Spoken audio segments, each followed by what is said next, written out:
Under duress.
Hey Galen, do me a favor and unmute just so I can be sure I hear you.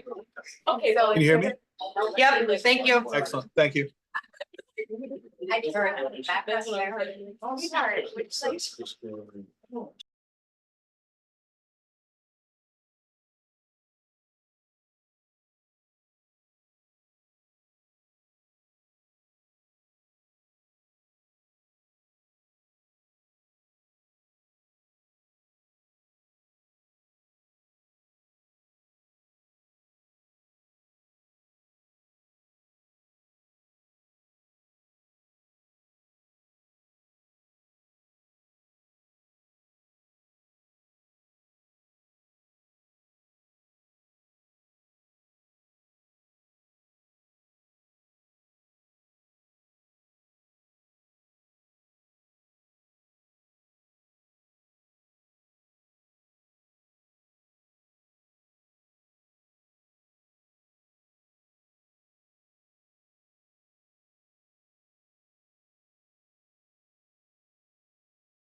One more. We're gonna get started. Oh, hi, hello. So I would like to call the Madison Public Schools Board of Education meeting to order. Please rise for the Pledge of Allegiance. Pledge allegiance to the flag of the United States of America, to the republic which stands one nation under God, indivisible, with liberty and justice. All right, so our first item is our school community session. If we have any members of the public in person or on Zoom, this is your opportunity to speak. We ask that you identify yourself by name and your address. We do limit comments to 3 minutes. The meetings such as tonight's is not an opportunity for discussion. If necessary, you'll be contacted for follow-up. We do not have anyone in person. Do we have anyone online? Thank you. All right, our next item is the Board of Education Student Representatives Report. Eli and Brooke. So looking back into last week, it was junior prom and went super smoothly and everyone who I talked to had so much fun. It was a great experience. And part of this was because of the pre-prom assembly that took place earlier that week. And during this assembly, there was a speaker who was paralyzed from the waist down and spoke about decision-making and how poor decisions impacted his life. And I think it resonated with like a ton of students there. Everyone was super paying attention and it was like super great. Well, it was super great how everyone was paying attention. So I think that definitely had a good impact on why there's so many good decisions that were made after prom. And also last week was the art show and band concert on Wednesday. And I had the opportunity to see some of the art pieces and listen to some of the band concert, and it was absolutely incredible. There's like so much talent at hand, both visually and orally. Earlier tonight was the National Honor Society induction for Daniel Hand Juniors. There was about 40 inductees, and I think National Honor Society is like a great way to bring attention to all the hand students that work so hard inside and outside of school, and really just help make the community a better place. Tomorrow night is the orchestra concert at 7:30 in the dining and assembly hall. We're hoping for really great attendance, and we've been working super hard, so it should be really great. And tomorrow is the last advisory of the school year, so this kind of marks the end of the year and the final push as we have like 2 more weeks. Yeah, so tomorrow is senior announcement day, so do you wear clothes for the college or career that you're going into, or if you're taking a gap, you don't wear a shirt from Gap usually. And Thursday is bus driver appreciation day. I haven't ridden the bus since freshman year, but I remember my bus driver is always really nice and he'd wait for me to run out of my house every single morning. Friday, we have EMS people coming in to teach people how to do chest compressions after some new research has shown how effective chest compressions can be to save someone's life. And the senior pre-prom assembly is next Thursday. We're going to talk about decision making and how to be smart and have fun, but not too much fun at prom. And spring sports are now in the playoffs. I know next week Brooke and I have states for track, and a lot of our sports have been doing really, really well. So we wish them the best of luck in their states. Lacrosse one tonight. Congratulations, Brooke. Thank you. Sounds like an exciting time of year. You guys ready? For the school year to end, mixed Yeah. feelings? Just begun. The work is Yeah. racking up. You guys ready? Will Will this be the last time you guys come? One more. Okay. Okay. Go do you? Thank you. Thank you. very much. Thank you. See you soon. So I should acknowledge we have a small group in person, but we do have 3 board members on Zoom, Galen, Diane, and Christine. So if any of you have any comments or questions and we don't, just give us a holler. Okay? Okay. All right, so the next item is the superintendent's report. Yes, just a short report. The first 2 items have action items later, and then the last item is an update for the board and the public. The first item is related to the budget reduction that the board received at the Board of Finance level. We're very pleased the budget has passed. That allows us to fill open teaching positions, fill open positions in other areas, move forward with plans for the summer. So, and guarantee employment for people. So it's really a good time of the year when that happens, and lots of good news and things coming out of that. As the board's aware, we've talked about this multiple times. There is a reduction of $240,000 we need to make. There's no changes to what we previously presented. I just want to go through those for the public and board members as well. We are taking $82,062 out of the right to read mandate money that we had set aside. As the board remember, we put over $100,000 in that account, as well as other reading materials. So we've used that for reading material in libraries. The remaining money in that account. We have moved out the band uniforms for $90,000. I've also shared with the board the plan for this. I'm very hopeful that we could find funds through the ARPA funds remaining with the town. The town has indicated that would be a welcome use for that. And through the work of Mr. Gage and the high school, we think that number is going a little bit lower than 90,000. So we think if we can get in the $75,000 to $80,000 range, we can make that work for band uniforms, and we will be all set for another 10 years in that area. So that would be great.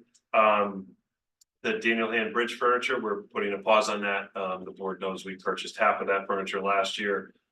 Just not able to do that through this budget, but we would move that item down to potential end of the year funds if we have that. And then the Jeffrey and Ryerson furniture, as we went through the process and checking on delivery dates, we found out that if we waited till July 1, so if we waited till after this budget was approved and we had those funds available to issue the PO, we would not have the furniture in time for the start of the school year. So that money did come out of Bill McMahon's account. He does have a furniture account within his line items and utilized plan and cycle maintenance money for that furniture. So appreciate Bill doing that and the principal's work and making sure that we'd be able to make those orders in time. So that's no longer a need.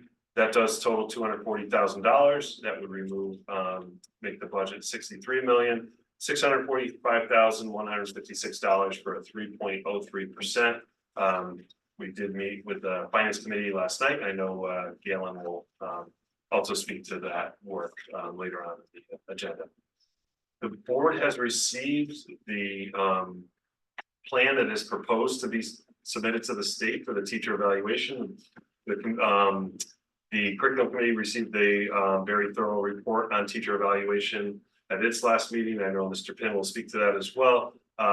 This plan, we believe, meets all the requirements of the state and has the sign off of the PDAC committee, which is a committee of teachers and administrators run by Gail. So I greatly appreciate Gail Belling-Hedges' work in getting it to this point. It's a lot of work. I typically have seen teacher evaluation plans be redone over a year plus timeframe. And, Gail did this in about 3 months, but it seemed even shorter. It was quite a rush to the finish line. So it's really great. And thank you for our teacher union, the VI.A, and also our teachers and administrators for participating in the process and coming to agreement on that. So we would ask the board to submit our approval to submit that to the state. And I know I've shared the timeline previously with the board. We would hope to hear approval sometime in August, September. But if we don't receive an approval, we have a pretty quick time frame to turn that around, as you can imagine, because it is for next year. So we asked for the board's approval on that later on. And then choice program update. So we had submitted our request to have Madison included in the New Haven ACES catchment area for to receive choice students. As the board knows, we do send students to New Haven as part of the choice program. This would allow us to receive students through that process. The board had that opportunity in the past, but then I think they realized that us being part of the learn area, that was not, we were not appropriately approved to do that. Guilford has gone through this process. We were all set to be approved. It was part of a larger changes at the legislature, and there were some pieces in there that would require funding. And so it got stripped out very late in the process, to the point that I think our local legislators were surprised that it was stripped out, but it was because it was related to other areas, not that it was a concern or a problem for the legislators. And they informed us that we should apply next year. So we would get approval. In terms of the timing for that, there are some, I think, benefits. As we look forward, 2025 is going to be a very busy summer and a school year for us. And so, I think that there was a potential that might not have been the year that we started accepting students or considering accepting students. So we look at 26-27 as the first school year that we would potentially accept students into Madison. So still some work to do here, both locally through policy, and then also with our employee group, and then back with the legislator again potentially for next year. So I just wanted to share that update, and happy to answer any questions on any of those items or speak to them when they come up, the two previous ones when they come up as action items. Any board member questions or comments in person? Anyone online have any questions for Dr. Cook or for board member comments? No? Okay, seeing none, we'll move on. Do we have any members of the public online for our second public comment period? Okay. Moving on to agenda item 7, board committees and liaison updates. First, we have curriculum and student development with Stephen. We have not met since our last meeting, and our next meeting is scheduled for June 4th. So no report. Next is facilities committee. We have also not met since our last board meeting. Finance committee, Galen. Yeah, thank you, Emily. We did meet yesterday at 4 o'clock. Emily, Dr. Cook, Stacy Novitz, and I were in attendance. We discussed the aforementioned $240,000 in reductions, and that's going to go before the board in an action item for vote in a few minutes. Then we discussed priorities for possible well, let me back up. We discussed end of year transfers and expenditures with Stacy, who walked us through in detail. Right now, there's projected use or deficit of about $523,766. We think that we have $667,537 in available funds for the end of the year, with a potential for an end of year balance of a positive $222,537. This will change because things are in motion. There are many moving parts. But then we went through and prioritized possible use for these end of year funds. I think Dr. Cook mentioned that the bridge furniture was a possible use at Daniel Hand. And this is up for discussion with the full board. The committee suggested prioritizing Brown windows at Brown for replacement. That would be about $150,000. If the ARPA matching funds do not cover the band uniforms, that would be our second priority. Our third priority would be design money for the Brown band room and CTE. It needs extensive renovations because of tiered platforms. The fourth item on the list would be replacing or adding to the bridge furniture at Daniel Hand. And then there's a bid for $16,000 for track and field hurdles.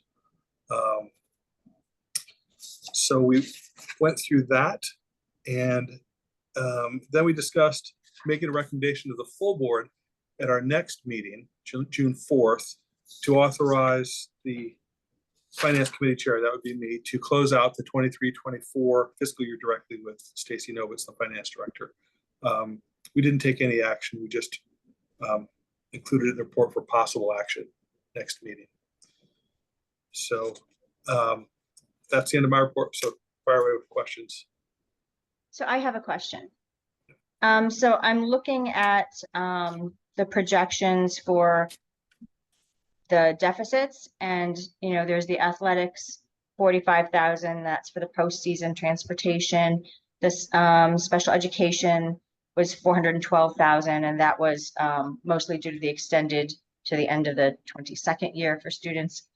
Typical tuitions, and then there's facilities Brown architect for 50,000, and that's one that I don't understand because the Brown architect, first of all, why is the money coming out of the budget here if the Brown architect should have been covered under the referendum?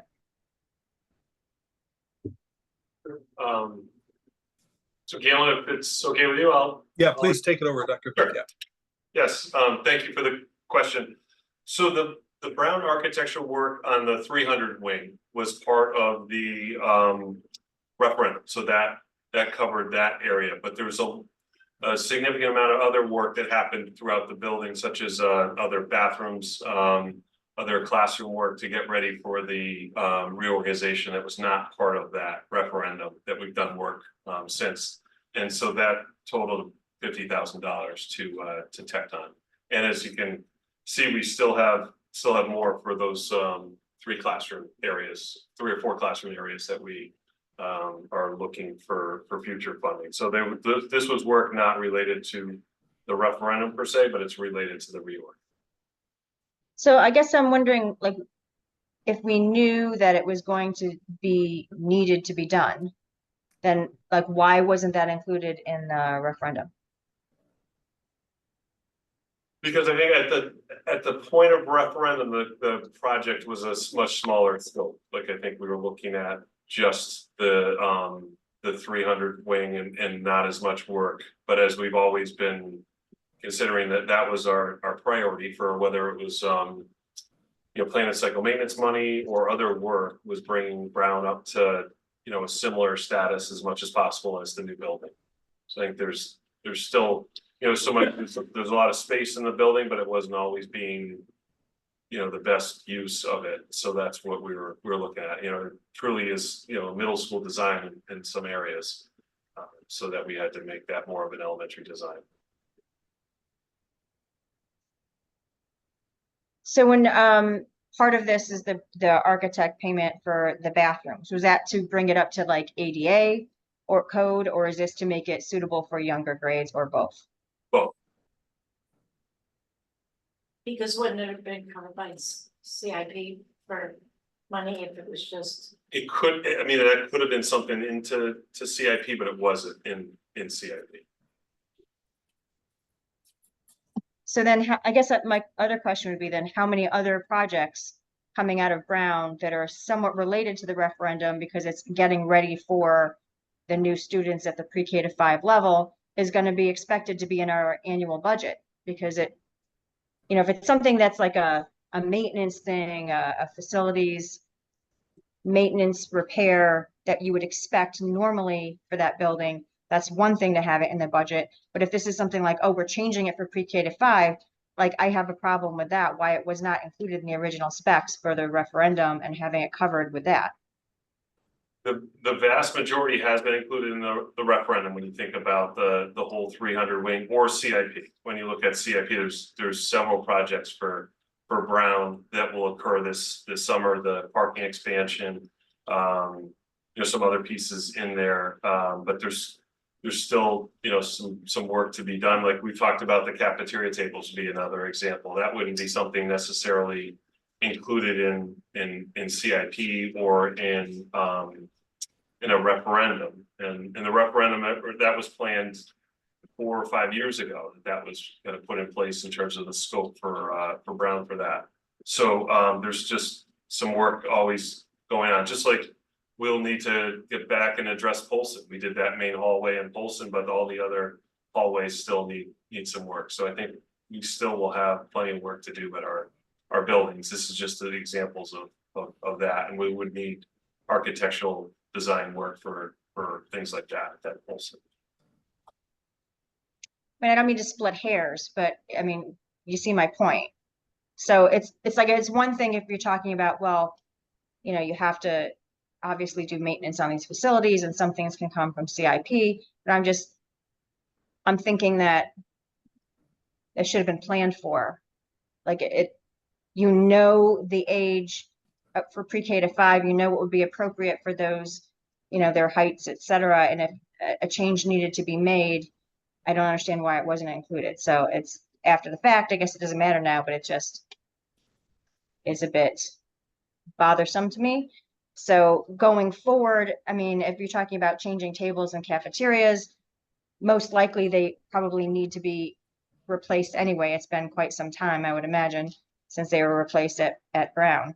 But I just think that we should be very mindful of it, that we're not just throwing things into our annual budget that really, would not normally be there, but it's because we're changing to a pre-K to 5. I just think we have to be very transparent about it. Yeah, Is my point. I agree. I could just address that one. Everything that we're doing through that work would have needed to be done regardless. And then also, we don't get everything we ask for through CIP. So a good example is Brown School. $400,000 was cut out of CIP that would have been addressing Brown School for furniture and moving costs and things like that. So we don't ever typically get all the money that we're asking for, and then sometimes it falls onto our operating budget. The windows are a perfect example of that. Those are major needs. There's windows, seals broken. It will also be energy savings, things like that, beautification and safety. And so those are things that we prioritize looking at end of the year funds. It's not in CIP anywhere, but it's definitely in.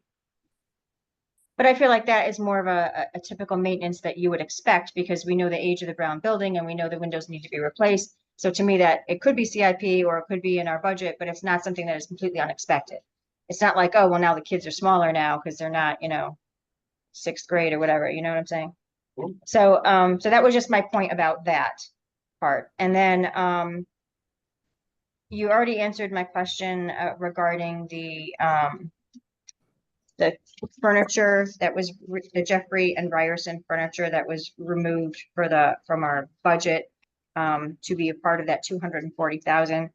I was a little concerned because I thought that we needed it, but you said that Bill took it out of his budget, so that is fine with me. And then the band uniforms, so that process for the band uniforms, we're removing it from our budget, the 90,000, and how much can we depend on actually getting it covered through the ARPA funds? Does that go to Board of Selectmen to have to vote on it first, and then it goes to Board of Finance for them to approve it? Is that Yes. correct? Okay. Yeah, so it's, you know, it's an indication that it's been indicated to us that they would like to do that, but we won't know until a few more weeks until how much money they have left. They have to identify spending by June 30th and then have to spend the money by December 31st. So that's my understanding of how that would happen. It was, you know, something I think that was universally agreed to by this board and the other boards, that the band uniforms would be removed. We would try other ways to get that done. I think this is our best shot at that. I think if this does not work, I would talk to this board and see, you know, other ways we might be able to get that done. You know, go back to maybe potentially Board of Finance, see if we're returning funds this year. You know, look at other ways to get that done, because I do think that it's needed, especially with the lag time in terms of how long it takes to get them. And is there any chance of ARPA funds being used for anything else? And that's, you know, that we have, I know we have these itemized, you know, on the wish list, if we do have extra money at the end of the year to cover, you know, the brown windows, the band uniforms, if they're not covered, the band room and music room at Brown, bridge furniture and the athletic field. So would any of those things be eligible either for the ARPA funds? You know, is there any hope of that or no? I think you could make a case for the other items, but they've indicated to me it's looking around 75 to 80,000.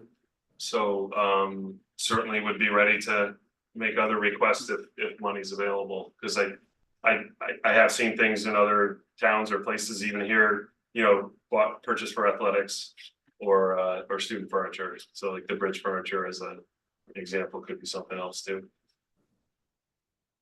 And then my other concern is how much money we have in the special education reserve fund.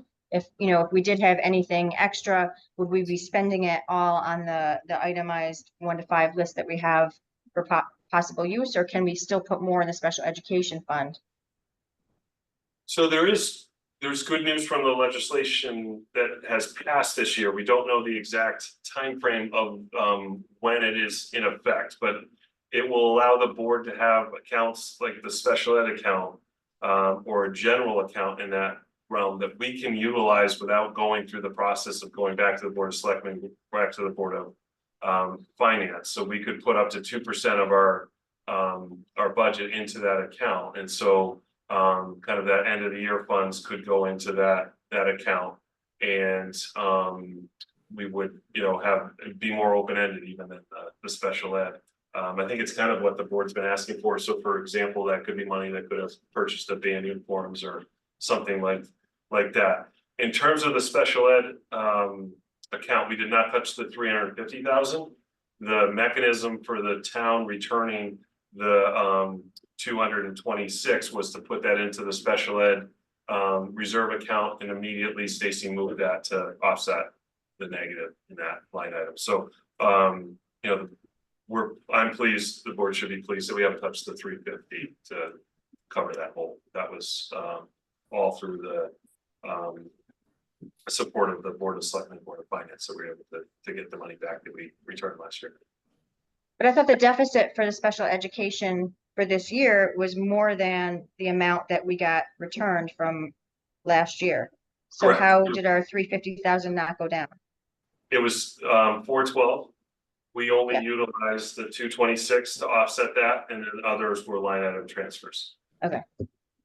And then just as another point is that if we're allowed to put more funds into a reserve fund or whatever we think needs it, that we may also consider keeping some for facilities, since we always seem to have very high facility needs that are not always being met. And instead of, you know, there are always some items that we kind of kick the can down the road because we have to, because, you know, we can only have so much in the budget and so much in CIP. But if we can have some extra money set aside for facilities, I think it would be super beneficial. And that's like all I have to say for now. Thanks. Thank you, Diane. Are there other questions or comments about the Finance Committee report at this time? I'll take action on this later. Okay. Next, thank you, Galen. Yep. Our next committee report is personnel from Maureen. We have not met since our last meeting. We don't have that. Okay, thank you. Diane, you're back up for policy. Oh, boy. So we actually have not met, but in your packet, you will find notes from Shipman and Goodwin, as well as the policies for review for a second read and our action items tonight. Policy 9300, ethical standards for board members. Policy 9310, board member conflict of interest. Policy 9490/8201, student representatives. The 9000 series, I'll remind everyone, requires a 2/3 vote of the board. And also policy 4400, gifts to employees, which is a new policy. Policy 5120.3.3.2, pediculosis. 5090.3.3.1, electronic surveillance. That's it, end of report. Any questions for Diane? All right. Mary Ann, Learn Liaison. Well, I think I gave it, sent something to hand out the last time from the Yes. one we saw. Yep. And on June 13th in the morning, we have our breakfast. And Frank's coming. So it'll be fun. Hopefully he'll stay for. You're not a special guest speaker or anything. so- I'm not, I spoke, I think, just before Mary Ann came on, so I'll come up again at some point through the process. But Yeah, this is I their, would. annual yeah, we report. never- this is their annual it's report, so. End of the year. And then we are asked to leave as I know. superintendents, and I know. yeah, The business gets done. yes. You can't stay I anyway. know. Can only stay if he's invited. Right. Any questions about Learn?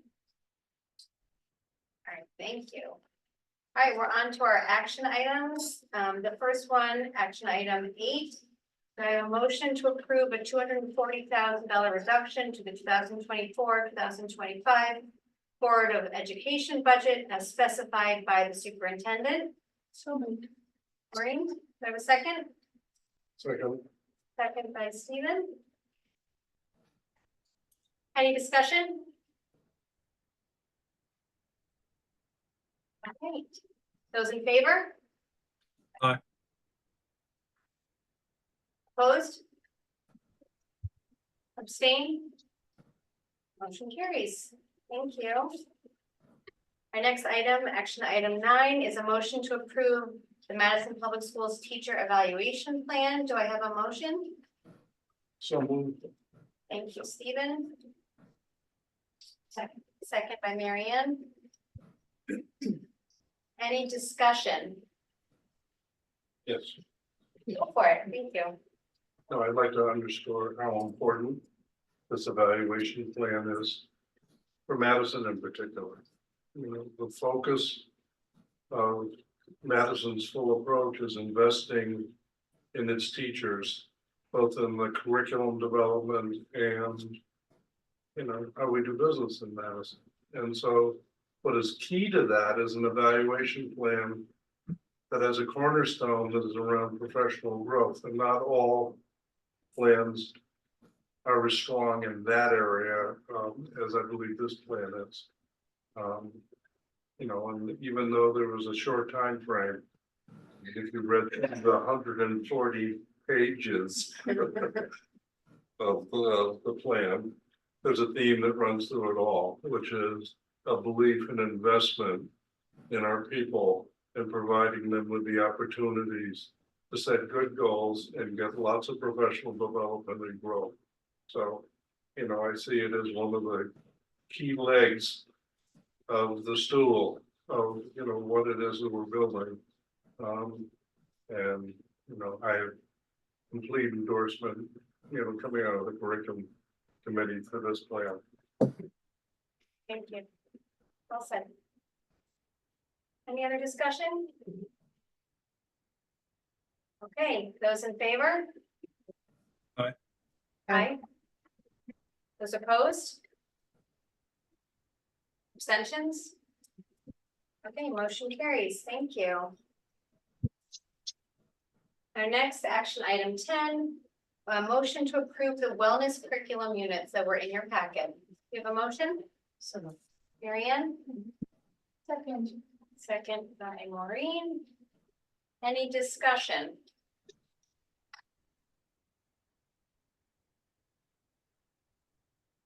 Okay. Seeing none, those in favor? Aye. Those opposed? Abstentions? Motion carries.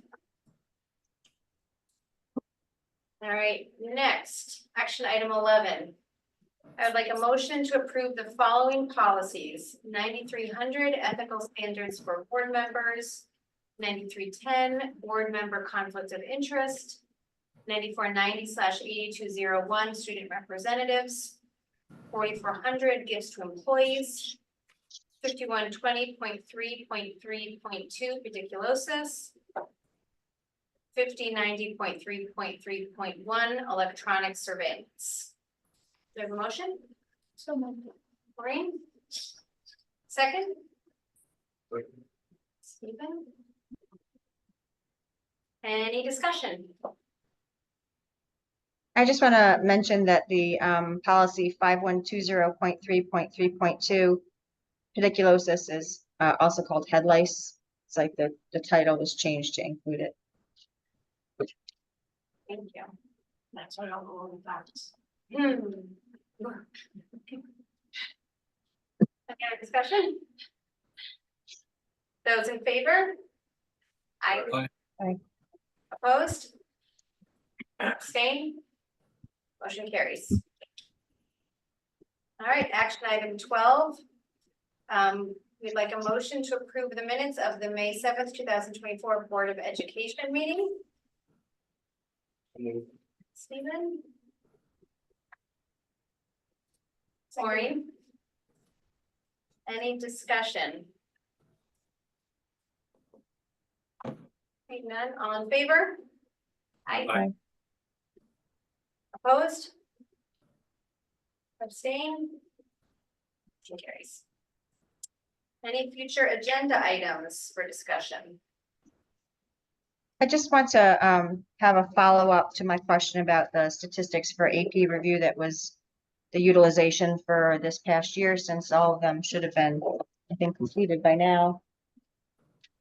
Perhaps at the next board meeting.